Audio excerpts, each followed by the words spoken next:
Сэтгцийн эрүүл мэндийн үндэсний төвийн дулааныг төвийн шугамд холдно гэж үеийн дарга нар ярьдаг ч одоо хүртэл уурын зуухаар нүүрс төлж эмнэлгийн дулааныг шийдсээр байгаа.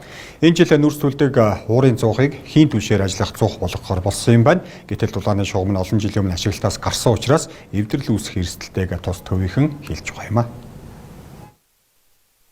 Сэтгцийн эрүүл мэндийн үндэсний төв жилдээ 3600 тонн орчим түлшээр өвлийг давдаг. Харин энэ жил тус эмнэлгийн нүүрсэн халаалтыг хийн түвшээр ажиллах зуух руу шилжүүлэхээр 940 сая төгрөгийн тендер зарлаад байна. Хийн халаагуурын зуух руу шилжсэн ч дулааны хоол нь эвдрэлгүйгээр өвлийг давна гэсэн баталгаа байхгүй тухай ярьж байгаа юм а.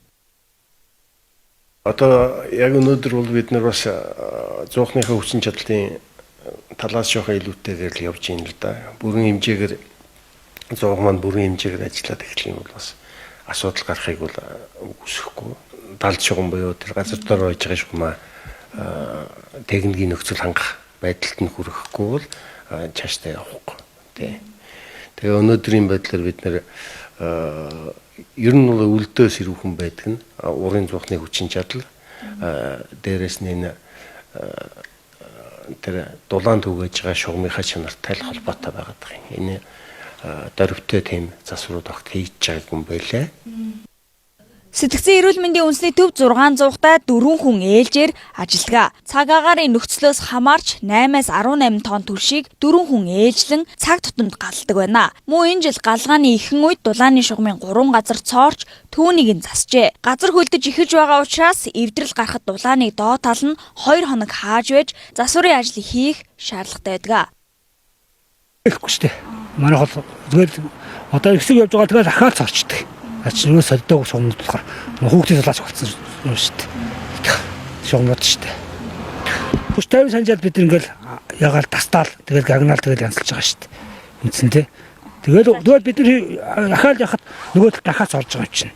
Би хийгээл нэг 7-8 хоноод ахаал уур газар ингээл царж шүү дээ.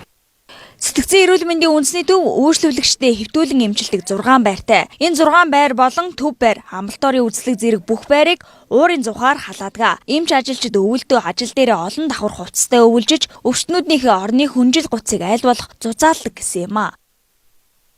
Хэрүүхэн байсан хаалганы засварын төрхтэй вайшин нөгөө жоо хуужирсан засвар масвар одоо хийгөө одоо энэ таалны юм уу энэ халаалт ер нь их таарахгүй. Энэ бол ажилчид маань бас эмчилүүлэгчд маань бас даарна.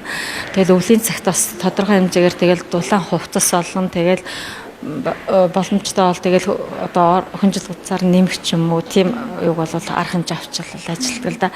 Хичнээн дулаалаад шинэ байшин бол юу хуучин байшин учраас юу яахгүй байгаа. Ерөөсө дулаалсан юу гаднаас пар халаад байгаа боловч энэ хүү байшин бол ерөөсө дулааны алдагдал маш ихтэй.